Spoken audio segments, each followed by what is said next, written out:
Don't you dare, ref. That's he got the ball. Good morning, Tottenham fans all across the world, and it's a big one tonight. They do not get much bigger than this, as Tottenham welcome Manchester United down to N17 under the lights in the Carabao Cup quarter-final with a place in the semi-final on offer. Now, this is a huge moment in our season, probably the biggest game of our season, as we aim to put an end to our 16-year trophy drought. Now, to the fans attending tonight's match, you have a really important role to play tonight. Our support can truly make a massive difference. The classic 12th man cliche holds real weight here, in my opinion. We've seen firsthand how the atmosphere can influence a game's outcome. When we faced Galatasaray in the Europa League, the hostile crowd seemed to impact us before we even stepped onto the pitch, and we struggled because of it. But on the flip side, we've also used the power of the crowd to our advantage. Under Conte, when we were battling Arsenal for a top four finish, the famous line from Gary Neville, Tottenham fans brutalised that Arsenal team, which shows how a raucous crowd can leave a lasting impression on the opposition.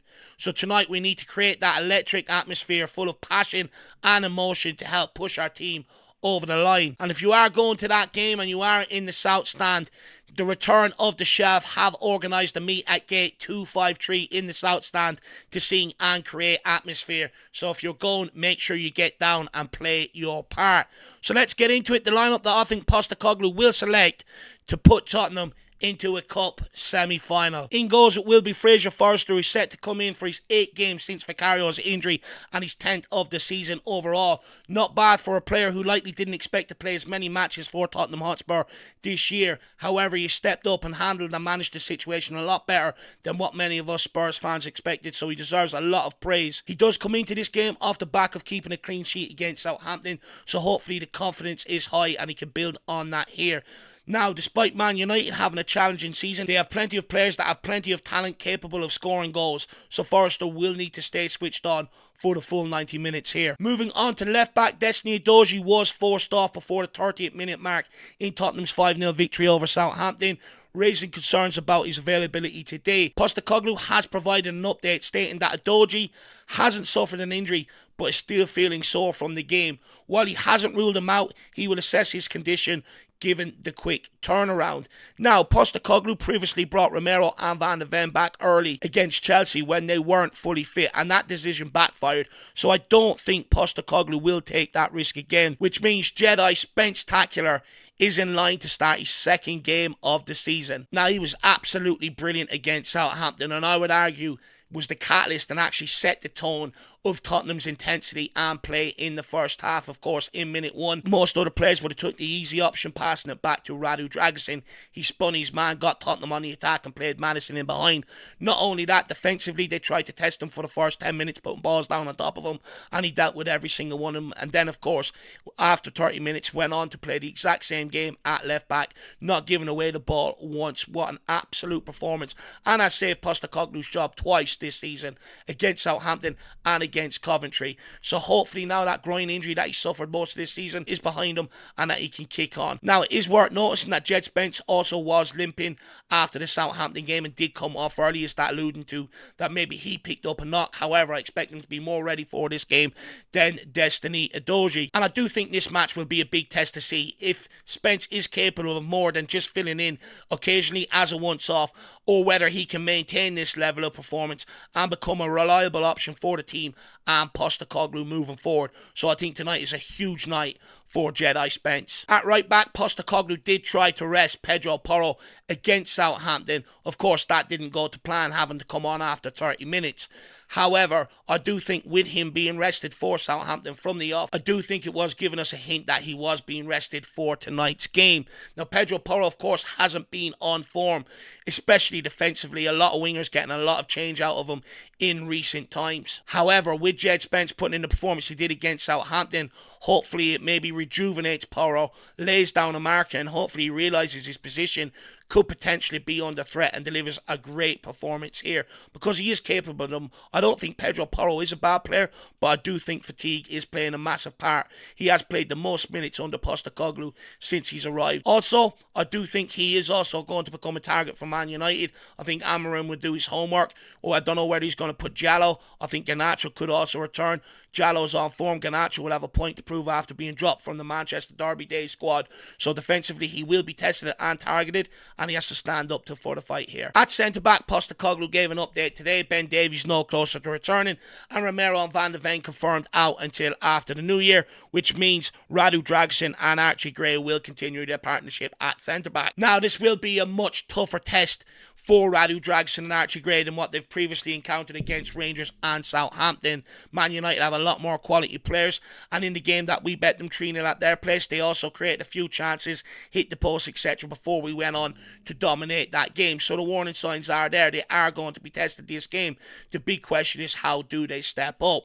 Now, when it comes to Radu Dragusin, I think he's been brilliant the last couple of games. In this game, he is going to have to look after his own defensive responsibilities, plus try and help nurture and guide Archie Gray through this game, while also having to probably get across and cover for him at times. So we really need Radu Dragusin to step up. But I would argue with his agent screaming and crying all throughout his Tottenham career that Radu Dragusin needs more minutes. For me, I think this is a huge opportunity. If you wanted to spell Romero and Van de Ven and give Postecoglou something to think about and show what you can offer him, there's no better game to step up tonight when you've got a young kid beside you and really put in that command and leading performance. And I think if he does, I think it gives Postecoglou something to consider. In terms of Archie Gray, I think a huge night for the 18-year-old. In possession, I have no worries about him whatsoever. I think he's cool, calm and collected and well able to hand the ball. However, I do think he is going to be another target across this backline for Man United. For instance, if the ball's out wide, if I'm Rasmus Højlund or Xerxes, whoever starts up front, I'm telling my wingers, put it in on Archie Gray, and I'm going to be climbing all over their back. So he's going to have to deal with that. But not only that, I do think they'll target him for runners running in behind and off him. Now at CDM, you can sort of get in away with not tracking a runner because you've got centre-backs behind you to be able to bail you out. At centre-back, you will not get away with that. So he's going to have to be switched on and alert here and produce a performance of the ages. Moving into midfield, a selection dilemma looms large for Ange Postecoglou. Who anchors this midfield? Bissouma is fit and available again after serving a one-match ban. However, he has suffered a recent dip in form, given that game away against Chelsea with his stupid tackle and doubled down with a really poor performance against Rangers. Or does he go at Lucas Bergvall, who has showed promising performances off the bench, noticeably that one against Rangers where he came on for Bissouma and showed exactly what we were missing, and was also brilliant, especially in the first half against Southampton, getting on that ball and just keeping it moving nice and quickly. So, who gets the nod to anchor this midfield in such a high-stakes quarter-final? For me, I do think Postecoglou will prioritise experience and go with Bissouma. And I know it may seem harsh on Lucas Bergvall, but Postecoglou did say in his pre-match press conference that it was Bergvall's first start for quite a while, and he did tire noticeably in the second half, which I think Postecoglou was trying to say. Basically, he's not cut out for 2 games a week at this level quite yet. But I also think it comes down to who do you think is going to have more of an impact in such high-pressured environment. And unfortunately, I do think it comes down to Bissouma. Now, don't get me wrong, Spurs fans are really annoyed with him. Gave away that penalty against Chelsea, which ultimately swung the game in their favour. Then doubled it down with an apology, saying he's eventually going to show the best of him after being here for 2.5 years. And then follows that up with that performance against Rangers. So he owes Spurs fans and Ange Postecoglou an absolute massive performance. And the thing is, the guy is capable. Against Man City, he was absolutely exceptional. The problem is, are we going to get an Bissouma that's on it? Or are we going to get an Bissouma that's thinking about his night out after the game? Hopefully the first one. So with Bissouma occupying the number 6 role, I do think that then means Papa Sarr will be pushed further up into that number 8 role, and he's been our most consistent player this year. Not only is he industrious, gets round, reads the game well and breaks up play, but he also gets on the ball, drives people forward, and then either has that killer ball or that finish to match. And he has become the all-round complete player, and for me, the most reliable player this season outside of Dejan Kulusevski for Tottenham Hotspur. I think he's been absolutely sensational. That goal he took the other night was absolutely brilliant. Nice quick feet work, but also the reading of the game to know that you had to do that in such split-second decision-making is absolutely class. Then there was a couple of other things. When he got the ball in deeper positions, they tried to get up his hole. He simply just knocked it around the corner to a Spurs player. We're out. And then there was another time where one of them came to press him. He knocked it around one side and went round the other. A bit like what Dennis Bergkamp done against Newcastle all them years ago. He's absolutely phenomenal. I think in this game, he's going to be deployed exactly the way Postecoglou deployed him against Man United at Old Trafford, where he is going to be tasked to get up there behind the forward line, turnover ball and look to try and turn over ball deep in their half and get on their goal nice and quickly. This is a guy that is in confidence, in form, and I would argue the world is his oyster. If he keeps this sort of underdog ego that he seems to carry around, or that personality that puts out there, he's quite shy and reserved, I think it'll serve him well, and I think he's got a bright future at Tottenham Hotspur. And to complete the midfield, it will be James Maddison off the back of a man-of-the-match performance against Southampton and 2 goals, so hopefully confidence will be sky high. But the reality is, even though he played well, we don't know what James Maddison is going to turn up, because between that victory and the Man City one, he's been MIA in all the other games. His level of performances haven't been anywhere good enough. Do I put it all on him? No, but I do think all the extra stuff, anytime I turn on YouTube, he's always on a fresh channel doing some sort of video, I'm not sure is helping the situation. However, mainly, I don't think Bissouma is helping the situation. Many people blame Postecoglou and his tactics for not getting the best out of James Maddison. I don't think that's the case whatsoever.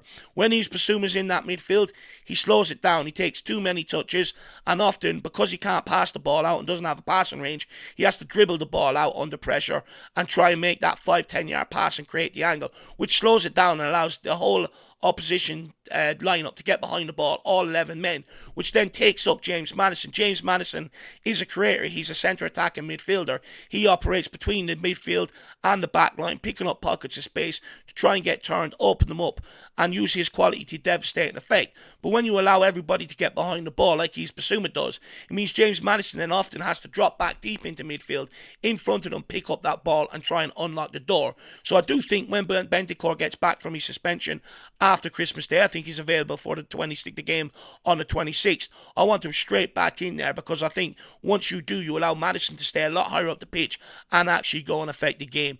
Now, these are the sort of games that we've bought James Maddison to Tottenham to make that difference, to be that guy to help drag us over the line. So hopefully he can step up and show why we brought him here. And then moving into the forward line, what does Postecoglou do here? So we'll start off at left wing, and it will be our captain's son taking up that berth. Of course, missing against Manchester United in the 3-0 win at Old Trafford. So hopefully he can come in here and add even more devastating quality. I remember that game against at Old Trafford, Werner got a host of opportunities, ended up squandering them and missing them on the day. You would like to think if they fall Son's way, he will absolutely bury them. Now, Son, of course, hasn't been at the races for large parts of this season, and many fans have found his performances underwhelming.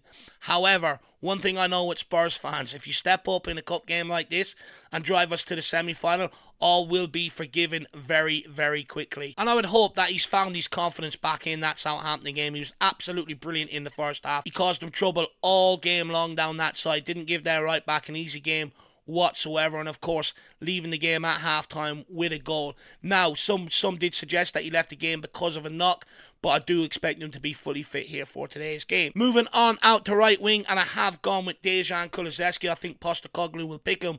I do think we perform a lot better when Brandon Johnson is out of the starting lineup. You look at the Southampton demolition 5-0, Johnson was on the bench. You also look at the Man City demolition 4-0, Johnson was on the bench, and quite frankly, I think he's set for a period on the bench until he brings a lot more to his game. In recent weeks before he was dropped for the Southampton game, you could see Postecoglou on the touchline getting more and more agitated with Brennan Johnson. He simply doesn't offer enough overall in 90 minutes. One thing he is good at is timing his run when the ball's down the left-hand side, getting into a good position to be able to finish it. However, from a winger, you need a lot more. You need a guy that can cross a ball. You need a guy that can beat a player, take a player or two out of the game. He hasn't demonstrated that he can do that. But most importantly, if you're not doing that, you need to work your nuts off out of possession.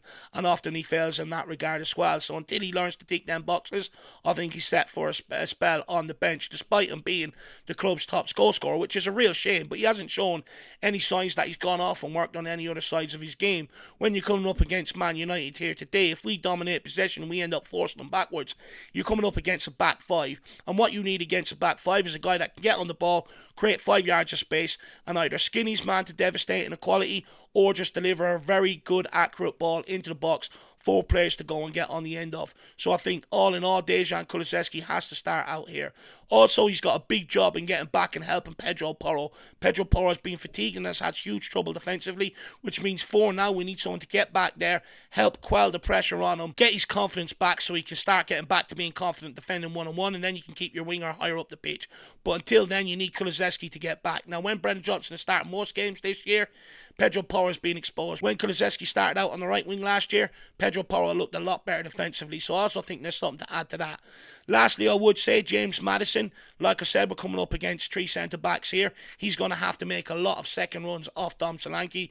And Kulusevski has shown against Man City, he has the ability to find them. So that's something to look out for. Now, moving into the guy up front, and I just feel sorry for him, at Tottenham Hotspur in January. Look at the game the other night against Southampton. We absolutely ripped them apart going forward, but did we create one decent chance for Dom Solanke? No, we didn't. It's absolutely shocking. And if I'm Dom Solanke, I'm going absolutely ballistic. However, looking back at that game and some of the runs he was making specifically, I focused on him. When ball was in good position at Maddison's feet, Son's feet and other players' feet, he wasn't exactly busting the gut to make the right run to get into the right position to be able to receive it. So I do think that is something he has to work on. Now, I'm not quite sure whether it's because he's just sort of beaten down and expecting the ball not to be delivered, because that's what's happened since his arrival at Tottenham Hotspur. However, it's not an excuse. You have to keep doing the right thing, keep making the right runs, and eventually things will go your way. Out of possession, he's going to have a massive game here on his hands. He'll be coming up against 3 centre-backs all evening long, which means a lot of the time he's going to have to play with his back to goal, which means his technique is going to have to be absolutely spot on. In order to break them out wide, they're going to have to put balls in the box, which means his movement is also going to have to be spot on. It's going to have to be sharp, and it's going to have to be nice, quick, decisive and direct. Like I said, if we're going to try and break them through the middle, the technique has to be there. They're going to have to look to play 1-2s off him, so he's going to have to be able to link up with the likes of Maddison and Papamata Sarr as well. Hopefully, though, he can lead the line, bag a couple of goals and send us to a semi-final. But guys, that's my predicted lineup. Please give me yours in the comment section below, along with your reasons for selecting them. Also, let me know how excited you are for tonight's game. Give me your thoughts and your score prediction. And on your way out, please smash that like button. Helps us fight that algorithm.